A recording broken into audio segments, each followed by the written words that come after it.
In a world where achievements and accolades motivate us to do more and be more, we're often left wondering, is this really it?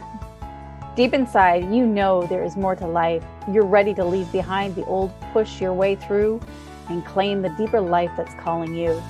That's where we excel. We're your hosts, Stephanie Allen and Maren Oslak. And this is the Soulful Leader Podcast. Sit back and relax as we share the shortcuts we've uncovered to help you make shift happen. Welcome back to the Soulful Leader Podcast. And today we wanted to talk about creating a date with your future self and why you would even consider doing something like that. So, Stephanie, did you have some thoughts on that?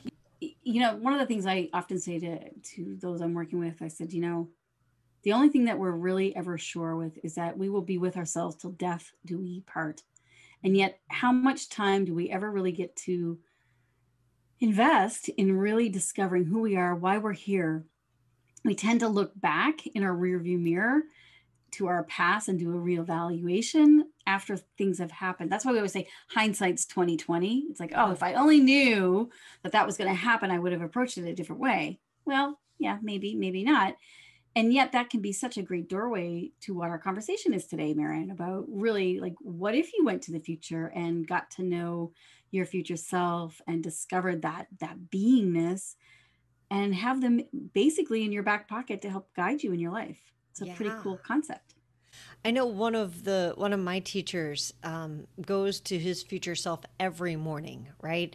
And he goes for advice and he goes for information and he goes for and when I first heard that, I was like, really? What does that mean? And it's interesting coming full circle, right? So I was teaching somebody yesterday and I was asking her because she's like, I'm tired all the time. I'm dragging. I just want to, I can't get enough sleep. Even if I sleep, 12 hours, I still feel tired. And so I asked her, I was like, well, what do you do? Thinking, most millennials nowadays, they reach for their phone first thing in the morning, right? So I thought, I was like, well, what do you do first thing in the morning when you wake up? Do you reach for your phone? She's like, no, I sit under my blanket and I just sit there for like a half an hour. It takes me like an hour to wake up. I was like, well, that sounds like it's close to meditation. That's actually a good thing. What do you think about? She goes, I think about how tired I am all day. Like that gives you energy to get out of bed in the morning, doesn't it? Well, and then I was thinking, compare that to my teacher who gets out of bed and thinks about his future self and where he's going and what he wants to become, and that energizes him, versus this young lady who, no wonder, is like, we are our thoughts, right? We become what we think about, especially what we think about habitually. So every morning she gets out of bed and she thinks about how tired she is. So I gave her an exercise. I was like, okay, so tomorrow morning and the morning after that and the morning after that, and commit to it for like a week, at least a week, right? Better you could commit to it for a month or a year, but start with a week. And when you get out of bed, and I had this conversation with her of what would your ideal day look like?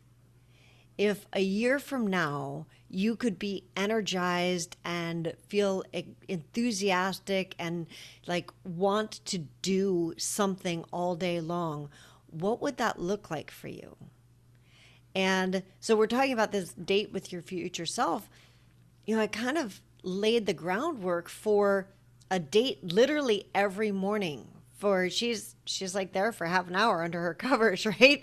So why not think about what you would like to happen instead of what your past is telling you happened, right? This is my experience. Yes, that's your experience now, but how do you want to change that? What do you want to happen? So this is such an interesting concept, Maren. I totally agree with you, and I love to practice that too. And what I hear a lot from other people say, yeah, but you have to be in the reality. You have to be in the here and now. You need to be present. And I hear that. And so I kind of know how I approach it, but I'm interested on what's your thoughts on that? It's when people are kind of negating looking forward into the future and thinking that that's all kind of fantasy and, put your feet on the ground, Stephanie, and be here. What's your thoughts on that? I think that it is fantasy. And so is the thought about being tired all day, right? It's all fantasy because it's I what love you're it. thinking about, right? And what I choose to put into my future is what I choose, right? And I have an opportunity in every moment to make a choice. And sometimes we're just so reactive and we have a plan and we're going and we're doing and that we never take a moment to just stop and be. And I think being present is the most important thing, right? To drop in and be present. But thinking about being tired is not being present. So it's really about choosing. It's using, that choice of how do I want to use my thoughts, my energy, my life force right now? And is this going to be spending it or am I going to be investing it? And I look at it like when you start creating a date with your future self in the way of like connecting with that future self and discovering, what is it that I love? What is it that I'm passionate about? And it's not about trying to figure that out here and now, is that your future self is all, and there's infinite possibilities for a future self. That's the cool thing. It's like we aren't limited to just one future self or one destiny. It's like the one that you give energy and attention to every day is the one that's going to live into reality. So why not start presencing that highest possibility self that you are born to live into, that your DNA is coded within to become extraordinary? Because we keep defaulting back to the ordinary, don't we? We do. There's a story I know both of us know, and I can't get the threads of it. I think you know it. Where it's like there's a tiger and which one are you going to feed? Do you know Oh yeah, the that? wolves. It's the wolves. That's it. You want Yeah, to tell that? yeah. You have like a kind of like you have two wolves, and one wolf, we might call it the good wolf. I don't necessarily want to call it the good wolf and the bad wolf. It's like you could say two wolves are hungry, and one is peaceful and loving and kind, and the other one is angry and frustrated and hateful. And this is a child that says to the grandfather, I think it's First Nations or Native American, it says, grandfather, which one is going to live? And he said, the one you feed. Yeah. And that's like our thoughts. So we have thoughts that are empowering, but we also have thoughts that are disempowering and enable, disable us basically as human beings. And so where do you want to put your time and energy? Yeah. And for me, so I was talking about this young lady and doing a future date or a date with herself every morning, and I think that one of another option and something that would be very powerful for our leaders and our future leaders, and I see her as one of our future leaders, is to actually take some more time and go deeply and get to know yourself, your inner self, your future self, explore some of those possibilities. So, possibly take yourself out to a nice dinner or book a cabin in the woods or do something that makes you feel special of like, hey, you know what? You're the most important thing, and I'm going to make time for you. It's like falling in love. And you want to fall in love with that future self. And why I say that is that when you fall in love with someone or something, you lose time. There is no time. Time goes away. And you are completely present in that moment and you are in awe. You're not trying to figure the other person out. What you're doing is you're in awe in the mystery of who they are, and you're surprised and delighted by the unfolding of this delightful conversation or dinner or experience that you're having with them. That's what we want to do with ourselves. That's And the key. it's so funny because we lose that even with the people that we fell in love with, right? We get into the mundane and the daily, and Well, we think we figured it all out. we Oh, think we I know have. who you are. I know you always do that way. And that's both limiting and sad. And it makes me think of earlier you asked me that question about when people say, well, you need to be here now in the reality. Well, what is the reality? The reality of, say, for example, my relationship is that I am in love with this person. I'm in love with my partner. And I oftentimes lose that into the day in, day out of but I'm frustrated about this, or I don't love that, or whatever. And it reminds me of Robin Williams. At one point after he lost his wife, he said that you don't value something until you lose it. And he made this is a great, I don't even know if it was a speech or a story, but he talked about the things that he missed about her. And it was like farting under the bed sheets. Right? The things that we most complain about that drive us the most nuts. And he's like, our imperfections. Isn't it interesting? Right? It's our imperfections we fall in love with. Right. Those are the things that I miss the most.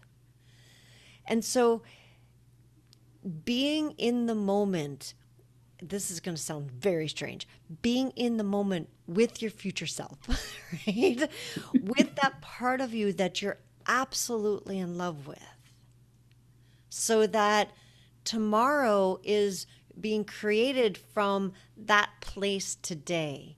Because tomorrow's being created somehow. Mm-hmm. And if I'm in it's overwhelming and I have this to do and I have that to do and the constant, checking my phone, and that's what's creating my tomorrow. So if I can take some time each day or each week or even once a month and go and have a date with my future self so that I am in choice around what I'm creating for tomorrow. Absolutely. And choice is everything. And I want to say something more to that choice aspect, is that when we try to figure something out, I've heard it said before, is that when you go to try to figure something out, you're actually coming from your past limited self. And what that does is sets us up for shame. And I have a great acronym for shame. It's called should have already mastered everything. And I think there's a part of us that feels like we should be perfect. We should have already mastered everything. And when we do that, we limit ourselves and we reduce our choice. And so to be totally surrendered in the unknown can feel really scary, only because it's unfamiliar, not because it's scary, but just because we haven't allowed ourselves to be in that place and practiced it enough and have a sense of love and awe like we do when we fall in love with someone. We actually love the not knowing, that actually is what helps to create us, and that opens a space for your future self to literally fall in love with you, which, by the way, that your future self's already in love with you. They think you're like the best thing that ever happened. So allowing that future self to lift you up and pull you up through the difficulties, the challenges, the uncertainties, the fears, the anxieties, that is what literally draws us into our future.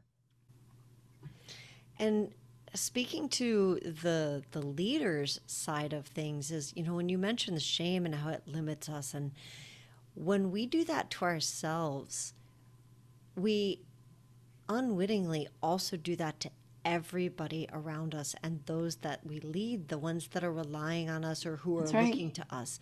So the more we can shift that internally for ourselves, the more we give space to the people around us to find their light, to embrace their highest potential, which is, when you just think about the word potential is a future thing, right? Nobody has their potential right now. It's your potential. That's the whole thought of potential. It's out there. You're going to grow into it. And that's your future self. You're going to grow into it. And who do you want to grow into? You get to actually choose that. Mm-hmm. And to me, that's the most exciting thing in the world. When I started to realize that I got to choose who I became, instead of it's some who predetermined, who determined it? I started to think that through of well, who determined that?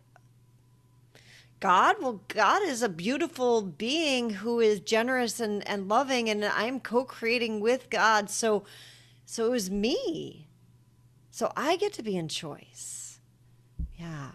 Exactly. Very beautiful.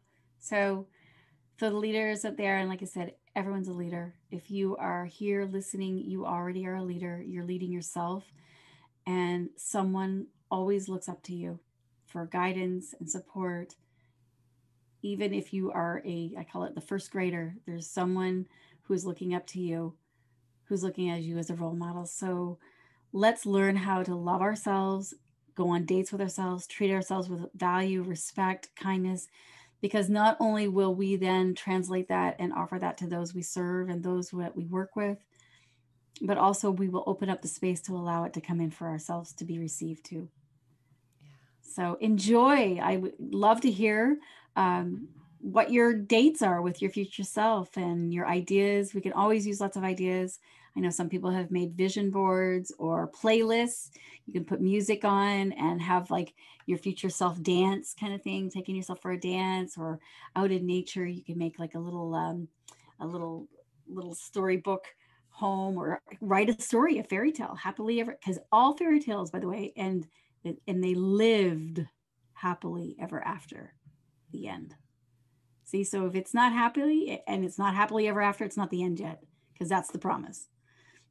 So we'd love to hear from it. Just leave us a note, an email, or you know what? It would be great if you joined our Soulful Leader Facebook group and left us a note. Exactly.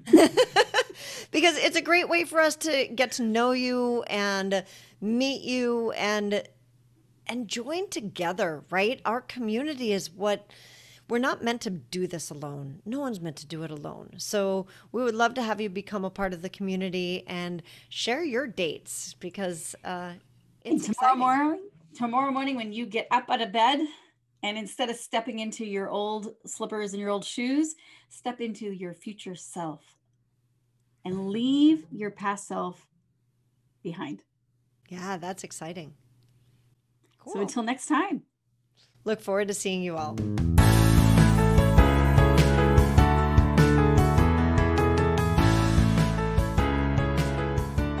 And that wraps up another episode of the Soulful Leader podcast with your hosts, Stephanie Allen and Maren Oslac. Thank you for listening. If you'd like to dive deeper, head over to our website at thesoulfulleaderpodcast.com. Until next time.